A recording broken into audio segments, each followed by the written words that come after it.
Assalamualaikum warahmatullahi wabarakatuh.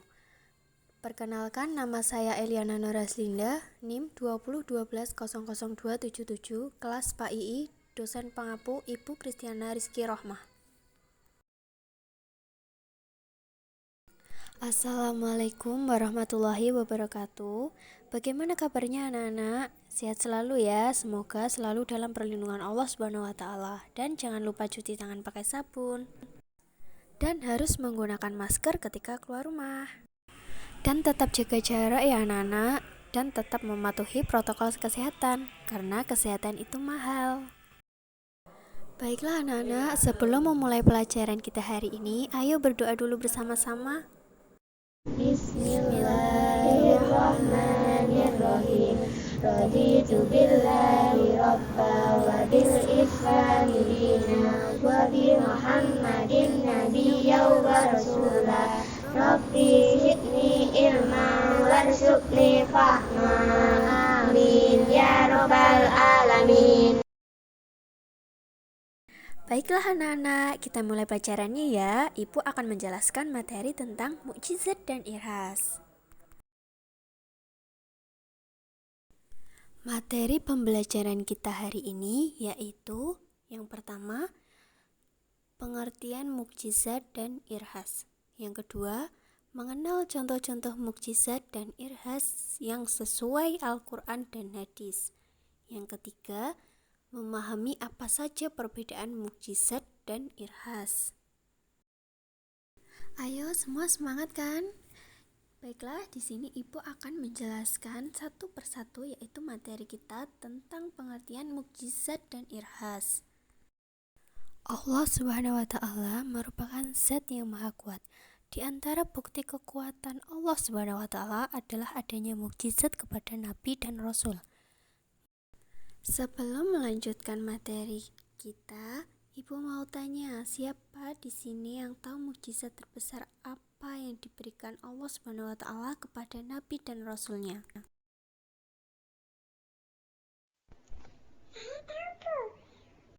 Iya, dan apa jawabannya?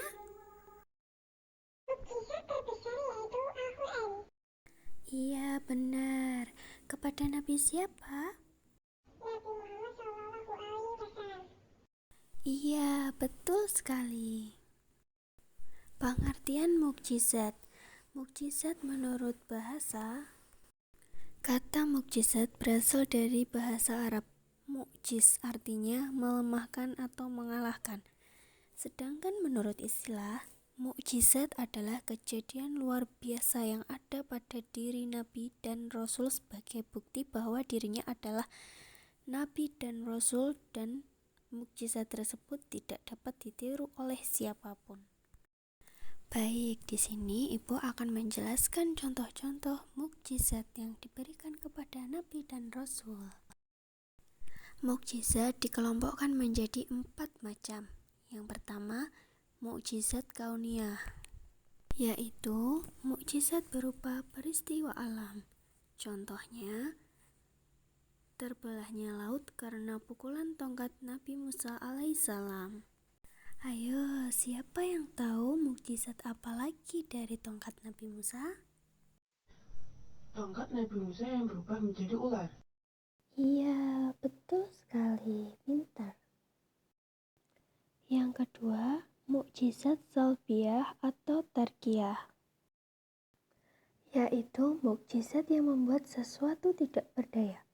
Misalnya, menghilangkan daya bakar api yang membakar Nabi Ibrahim alaihissalam.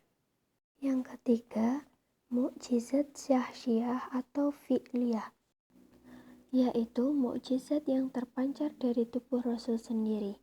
Misalnya, air yang memancar dari celah jari-jari Nabi Muhammad SAW dan tangan Nabi Musa alaihissalam yang memancarkan cahaya. Yang terakhir, mukjizat akliyah, yaitu mukjizat yang masuk akal. Misalnya, Al-Quran. Al-Quran merupakan mukjizat terbesar yang diberikan Allah SWT kepada Nabi Muhammad SAW. Nah, anak-anak, itu tadi penjelasan dari Ibu mengenai pengertian mukjizat dan macam-macam mukjizat beserta contohnya. Selanjutnya, Ibu akan menjelaskan materi kita selanjutnya, yaitu tentang irhas. Irhas secara bahasa artinya sumber kebaikan.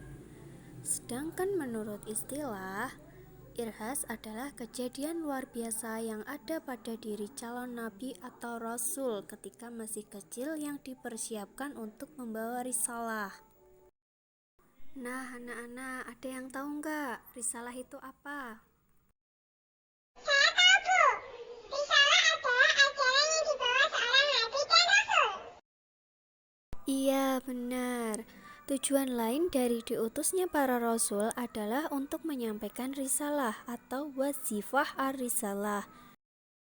Dengan diutusnya rasul, manusia mengetahui hal-hal yang diperintahkan dan dilarang oleh Allah. Semua rasul dan nabi membawa risalah tertentu yang berbeda satu sama lain dalam masalah-masalah cabang atau furu'. Tapi mereka semua menyampaikan hal-hal yang sama pada masalah-masalah pokok. Nah, sekarang kita akan membahas tentang contoh-contoh irhas. Contoh yang pertama yaitu peristiwa Nabi Isa, yaitu peristiwa ajaib yang terjadi pada diri Nabi Isa alaihissalam. Ketika bayi, beliau dapat berbicara kepada orang-orang yang melecehkan ibunya. Pembicaraan Nabi Isa alaihissalam dengan orang-orang tersebut diabadikan dalam Al-Quran Surat Maryam ayat 29-33. Yang kedua yaitu peristiwa Nabi Muhammad SAW. Ketika beliau masih kecil pada usia 4 tahun, Nabi Muhammad SAW pernah dibelah dadanya oleh 2 orang malaikat. Selain itu, saat beliau berdagang selalu ada awan yang menaungi rombongan tersebut, sehingga terhindar dari panas. Keanehan itu diketahui oleh Buhairah, seorang pendeta di Busra, Syam, dan menyatakan bahwa Muhammad akan menjadi nabi. Nah, itu dia. Kita sudah membahas tentang mukjizat dan irhas dan juga contoh-contohnya.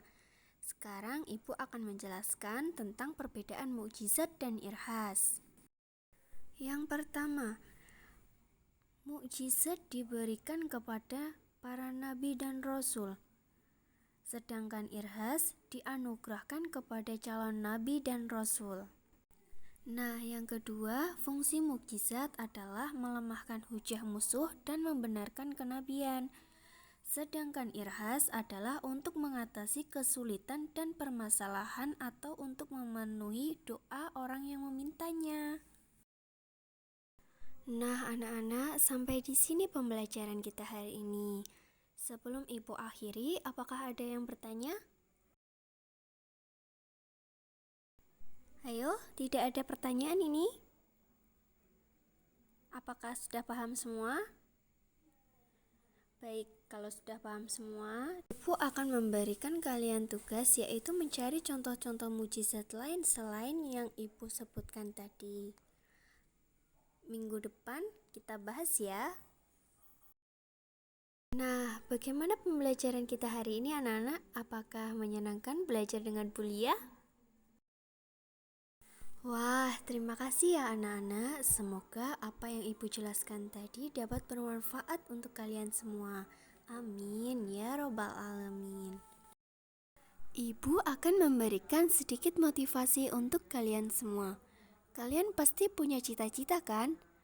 Dan kepengen cita-cita kalian tergapai kan? Maka kalian harus belajar dengan giat dan semangat mengejar apa yang kalian cita-citakan. Jika kalian tidak mengejar apa yang kalian inginkan, maka kalian tidak akan mendapatkannya. Jika kalian tidak bertanya, maka jawabannya adalah tidak. Jika kalian tidak melangkah maju, maka kalian akan tetap berada di tempat yang sama.